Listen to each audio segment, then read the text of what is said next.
आज आम परशुराम भेटर मल्टीपल चॉइसटा पढ़ा। देख ये लिखाई मिथिला कटकरू बाहरी राम सीता क्योंठी रहिले है। मिथिला कटकरू बाहरी राम सीता क्योंठी रहिले, राम सीता रहिले वैशालीपुर रे। देख ये लिखाई वैशालीपुर रे ख नंबर यहाँ हूँ राइट आंसर। तापर ये विश्वामित्र आश्रम क्योंठी यहाँ पूरा 100% लिखिदेव कि तुम सिरधवन रे है सिरधवन। तापर यदि क्वेश्चन अच्छी देख मनुष्य शरीर उपर क्यों पक्षी बसबार राजा दशरथ देखिले, क्यों पक्षी ये काक काक पक्षी। तापर रेणुकानंदन किए, रेणुकानंदन होती परशुराम। ओके तापर देख परशुराम ध्यान किपर भांगिला, यहाँ हूँ वीरत्व वाद्य शुणिकी, यहाँ हूँ वीरत्वर वाद्य शुणिकी। तापर परशुराम कटी कि छाल पिंधि, परशुराम कटी बोली कहूँ कटी मन रखी सब कटी। परशुराम कटी कि छाल पिंधे, कृष्णाजीन छाल, कृष्णाजीन छाल बुझे तुम क्वेश्चन कृष्णाजीन छाल यहाँ हूँ राइट। परशुराम कौदंडर नाम कौन था, परशुराम कौदंड नाम था वैष्णव। ओके तापर ये क्वेश्चन अच्छी देखो परशुराम कोठार को कवि क्या तुलना कर कालदंड प्राय है। तापर से हूँ परशुराम पिता नाम, ये तो तुम भी जानी यहाँ हूँ परशुराम पिता नाम हम जमदग्नि। परशुराम पिता नाम हम जमदग्नि है पिला देखिपे ये जमदग्नि लिखाई।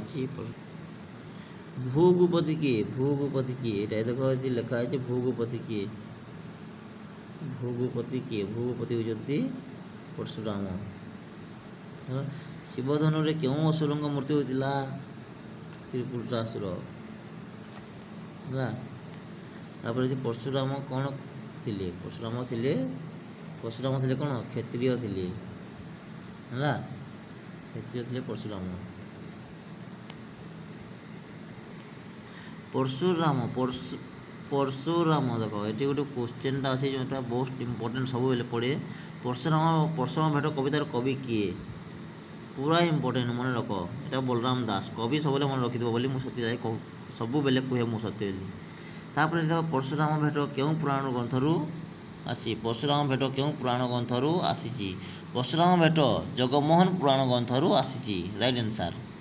तापर तुम लिखिद रामायण क्यों कांडरू परशुराम भेट कविताटी आसी, रामायण क्यों देख रामायण क्यों कांडरू है, रामायण क्यों कांडरू परशुराम भेट कविताटी आसी बोले रामायण आदि कांडरू, खाली आदि कांडटा मन रखि रामायण आदि कांडरू परशुराम भेट कविताटी आसी अच्छी।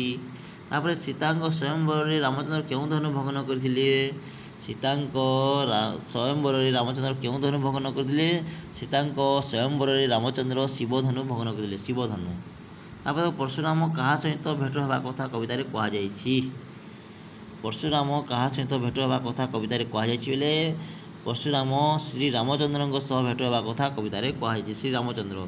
तापर ये अच्छी देखो विश्वामित्र आश्रम क्यों अवस्थित, बहुत इंपोर्टेंट पूरा मोस्ट इंपोर्टेंट विश्वामित्र आश्रम सिरधवन ठारे अवस्थित। तापर देखो गला सिरधवन राजा दशरथ क्यों नयन घन घन स्मरण होता कह जानिच, राजा दशरथ क्यों नयन घन घन होता बेले राजा दशरथ बाम नयन घन घन स्मरण होता, बाम नयन राजा दशरथ क्यों नयन बाम नयन मन रखुव। तापर देखो राजा दशरथ कुलगुरु किए थे, राजा दशरथ कुलगुरु किए थे, राजा दशरथ कुलगुरु किए थे महर्षि वशिष्ठ है, महर्षि वशिष्ठ थे। ये सब क्वेश्चनटा भल भाव टे पढ़ी नब, तापर आमे पढ़ा 2 मार्कर क्वेश्चनटा तुमको मु नेक्स्ट वीडियो रे बतैबी है।